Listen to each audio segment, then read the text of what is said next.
వేదబాల విద్యాలయానికి సుస్వాగతం. సామెతలు చెప్పే జీవిత పాఠాలు ఎపిసోడ్ 3.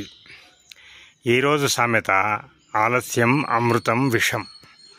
ఆలస్యం చేస్తే అమృతం కూడా విషమైపోతుందని దీని భావం. ఇది ఎలా మన జీవితానికి వర్తిస్తుంది? మనం ఒక కోర్సులో జాయిన్ అవుదామనుకున్నాం. ఆ కోర్సు చాలా విలువైనది, మన కెరియర్ను, మన భవిష్యత్తును నిర్ణయించేది. రేపు జాయిన్ అవుదాంలే, మాపు జాయిన్ అవుదాంలే అని వాయిదా వేస్తూ పోతే కొంతకాలానికి ఆ అవకాశం చేజారిపోవచ్చు. ఒకవేళ ఆ కోర్సులో జాయిన్ అయినా అంత ఉపయోగం ఉండకపోవచ్చు.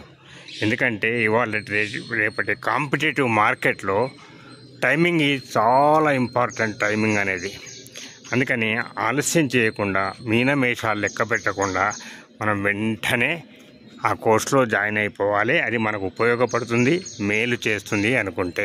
ఇది ఈ సామెత చెప్పే జీవిత పాఠం.